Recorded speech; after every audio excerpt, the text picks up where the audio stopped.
is some rather tasty and powerful stuff inside of Shadowkeep, and in this video, we're going to focus on a handful of very strong Shadowkeep builds that you can rock in the game right now. We will be talking about builds for all classes, so if you guys want to jump to a specific class, I'll timestamp them down below, but I kind of wanted to simplify things here a little bit as well, and advise any of you guys who are wondering what the hell you can do with all of these new mods. However, that isn't to say that these builds aren't strong, or even borderline broken, and we are going to focus on some one-man army style builds, like this one for the Titan, which literally deletes crowds of tanky enemies and even bosses, a Warlock build, which gives you continuous ability energy while speccing out of ability stats on the character, and a Hunter super farm, auto reload, I'm a god kind of build, which absolutely obliterates. So guys, I hope you enjoyed this video, but without further delay, let's get into it.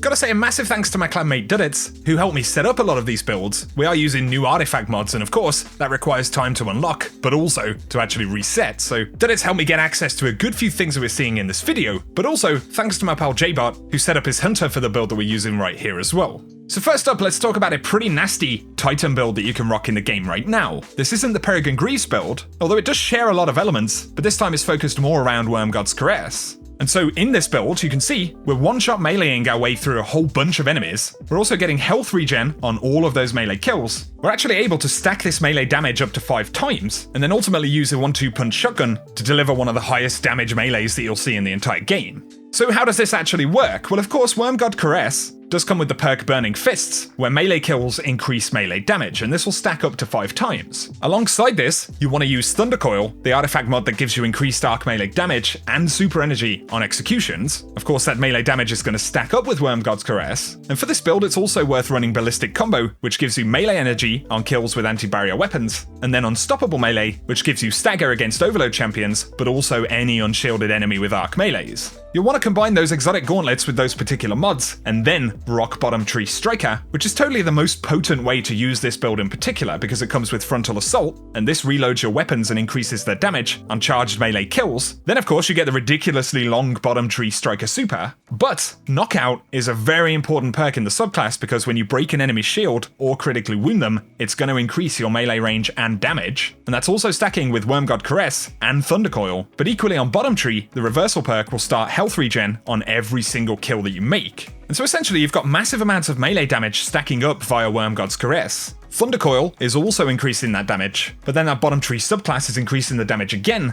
and giving you health regen on every single one of those melee kills that you make. We're not quite done yet though, because if you pair this with a 1-2 punch shotgun, this build is really going to start to come alive, and of course 1-2 punch gives you increased melee damage when you land all of the pellets from a shotgun round. And I was very easily able to essentially solo an entire Vex invasion in like 3.5 or 4 minutes with this build. You've also seen the clip from the public event right here. Initially I actually trigger 1-2 punch, but then stack up a bunch of melee damage first on a shielded knight, but then a couple of yellow bar knights. You can see we've got 5 stacks of that, and then with a 1-2 punch shot on the ogre boss, we are literally able to 1-punch him to death. And so it's a really efficient build. You can also opt to rock Syntheseps here, and that's immediately going to give you bonus damage when you're around enemies. It's also going to be the much better option if you wanted to rock a similar build in PvP. However, for PvE stuff, you're definitely not going to meet those same kind of damage levels that you'll see with Wormgod's Caress if you can stack those melees up. And of course, because we have Ballistic Combo, if you can rock any anti-barrier weapons at the same time, then that's absolutely fantastic. You also have the option of things like Monte Carlo,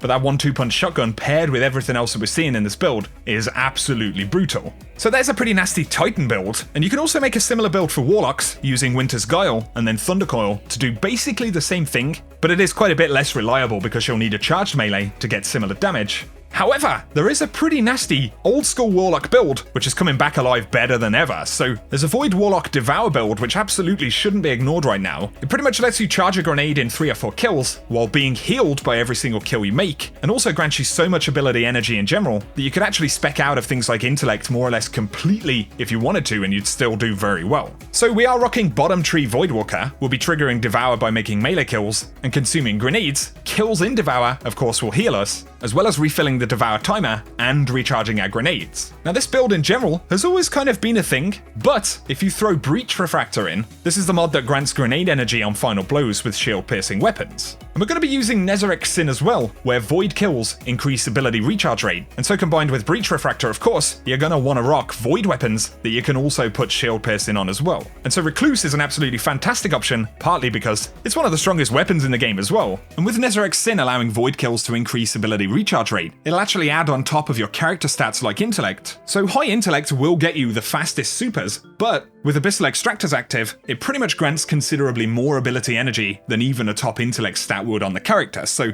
it's one of the fastest ways to cool down abilities in the entire game right now. And so basically, you consume your grenade to trigger Devour. Those Devour kills are going to get your grenade back really fast, you need like 2 or 3 kills with the SMG, and paired with Breach Refractor you'll get them very quickly. On top of this, Devour is going to give you a health bump every single time you get a kill, but as you can see, because the Nezarec Sin perk is being triggered by Void kills, it's feeding us massive amounts of super energy on those kills. And so if you have enough enemies to kill, which often is the case, you'll essentially have Devour and Abyssal Extractors up permanently. And because of this, you can pretty much opt to run lower ability stats in the build in general, and focus on high resilience, recovery, and mobility. And you can also focus on damage in the build using things like Empowering Rift, because you can rely on Devour for most of your healing. Of course, the one thing we haven't mentioned in this build would be Oppressive Darkness, which gives you bonus damage to enemies hit by your grenade. And as you can see right here, we're chewing through stuff, earning a ton of super energy, empowering our damage with the Rift, getting continuous grenade and melee energy, healing ourselves with Devour, and then applying massive damage buffs and dropping supers on bosses and stuff like that.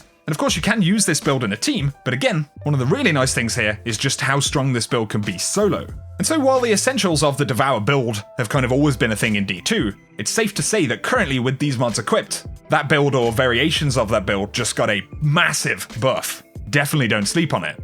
Finally, we have a pretty nasty Hunter build right here, and it allows you to get your super very quickly, but also to auto-reload your weapons, and that includes grenade launchers and things like that, essentially kind of undoing that auto-reload nerf. But this is actually a combination of 2 pretty popular builds right now. So the super farming section of this build was originally shared by Back in Gangsta, and you've probably seen it. It uses Middle Tree Gunslinger or Blade Barrage, and then distribution mods to earn ability energy by using your class ability. And it's best to have 1.0 boots that have the distribution perk on them. This decreases all cooldowns on class ability use, but in Armor 2.0, distribution is applied on the class item, and you can actually put 2 of them on, so essentially you're running 3 distribution perks on the character, and bearing in mind the Middle Tree Gunslinger, dodging near enemies will recharge your melee, and then hitting enemies with throwing knives will cool down your dodge, and then when you use that dodge, distribution activates and gives you quite a bit of super energy. And originally, this build used 6th Coyote, where you gain an additional dodge charge, and every time you use that dodge, of course, you get a solid chunk of super energy back. However, there is another build that also uses Sealed Ahamkara Grasps to auto-reload weapons. This is strongest when you pair it with Middle Tree Gunslinger, because throwing knife tick damage will count as melee hits and actually reload weapons until they stop doing damage.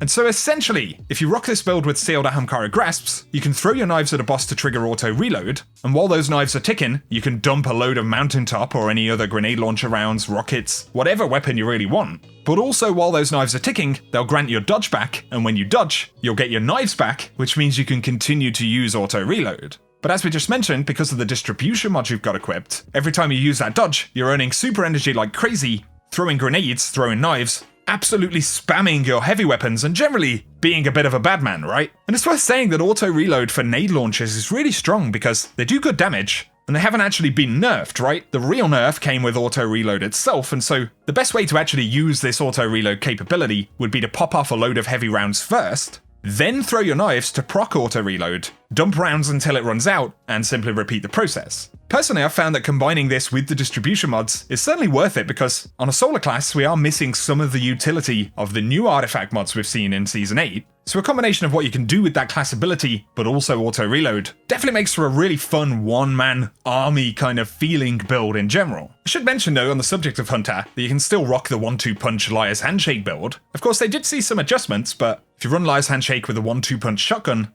Top Tree Arc Strider, and then throw Thunder Coil on, and you also have Arc Battery and Unstoppable Melee, you can get it to nearly as good as it was previously, but of course you have a few different options and capabilities there. For today though guys, that is a look at some pretty potent, fairly simple builds that you can put together with what we've talked about in this video. So let me know any thoughts you have about these builds or any variations of these builds. It's quite nice to actually have some conversation about what is the best thing to use again, right? And in a lot of cases we are looking at things that we've used in the past and kind of augmenting them with the new mods from Season 8. But yeah, I think it's safe to say there is some pretty strong stuff. So if you have any builds that you've been rocking, definitely share them down below. Any that you think are better than the ones we've spoken about in this video would be pretty cool as well. But if you've enjoyed it, a rating really helps me out. And if you're new to the channel and you want to keep up to date with the world of Destiny 2, then be sure to hit that subscribe button. But for now guys, thank you as always for tuning in, and whatever you get up to, I hope you have an awesome day.